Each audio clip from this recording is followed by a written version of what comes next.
Bonjour à tous et bienvenue dans votre JT local gardois. Dans les titres de ce vendredi 11 avril 2014, le chef étoilé Michel Kayser au fourneau pour l'établissement français du sang, l'élection d'Yvan Lachaud à la tête de Nîmes Métropole et on commence par une mauvaise nouvelle pour le Nîmes Olympique. La commission d'appel de la Ligue de football professionnel a statué sur l'affaire du match ajourné contre Caen le 14 mars dernier et donné raison au Stade Malherbe qui l'emporte sur tapis vert et empoche 3 points. Chose promise, chose faite. Yvan Lachaud, UDI, est le nouveau président de Nîmes Métropole. Il faisait face à Johan Gillet du Front National. Ont obtenu Yvan Lachaud 80 voix, Johan Gillet 6 voix. Le nouveau président de Nîmes Métropole a présenté quelques lignes de son projet, qui se veut ambitieux et audacieux. Je souhaite organiser 4 demi-journées d'assises de l'agglomération pour fixer le programme, les financements et le plan pluriannuel d'investissement. Priorité, l'emploi, je l'ai dit, l'emploi sur la collectivité, développement de l'enseignement supérieur. Pour moi, vous me connaissez ma sensibilité, mais je suis très attaché et je crois réellement à ça. Et puis, grande priorité aussi, les transports. La gare de Manduel, c'est pour nous une chance extraordinaire pour l'avenir. Développement des transports urbains et puis sur tous les secteurs, la sécurité, mais je ne vais pas redire tout le programme de mais on a du pain sur la planche. La nouvelle assemblée de Nîmes Métropole est constituée de 96 élus, avec des nouveautés comme la parité entre hommes et femmes, ainsi que la présence d'élus d'opposition de différents conseils municipaux constituant Nîmes Métropole. J'essaierai déjà de comprendre les dossiers. Je souhaite avoir, apporter une opposition constructive. Et je serai aussi le porte-parole, bien évidemment, du gouvernement et puis éventuellement de mes collectivités amies, départements et régions. Au cours de cette session, les 15 vice-présidents de Nîmes Métropole ont été élus.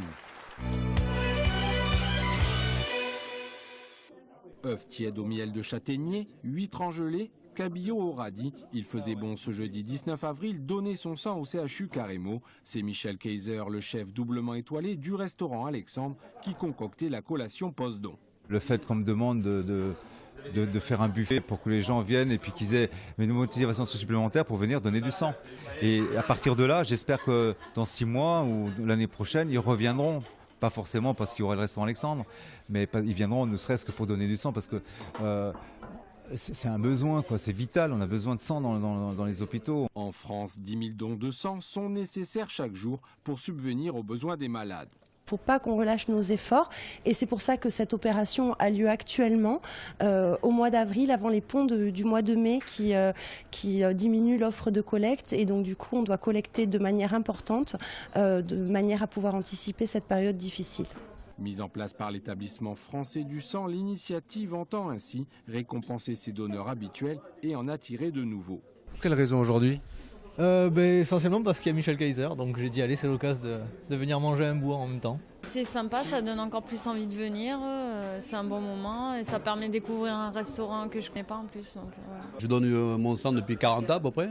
Je vais souvent ici en plein de ma ferraille, et puis bon, le fait que le chef Michel Kayser aussi, c'est voilà, l'occasion fait le larron comme on dit. L'opération Nos Grands Chefs vous invite aura permis d'accueillir en une journée 90 donneurs contre 10 habituellement, mais le bilan reste mitigé, seuls 11 d'entre eux n'avaient jamais donné leur sang.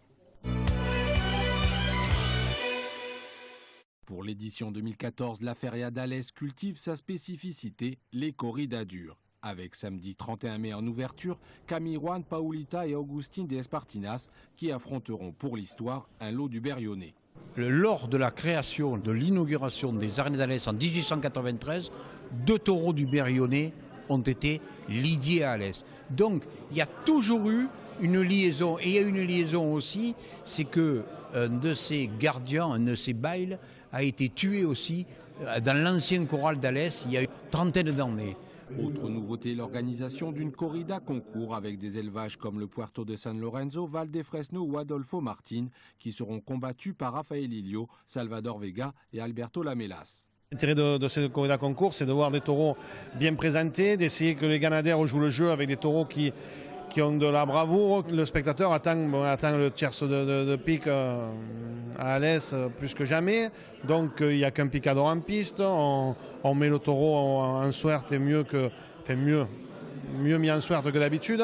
Donc tout ça, c'est des détails qui font que la corrida concours a sa place à Alès. Tout comme la traditionnelle course camarguaise du jeudi de l'Ascension qui réunira les raseteurs Aliaga, Benafitou et Alouani, ou encore la course landaise programmée en nocturne.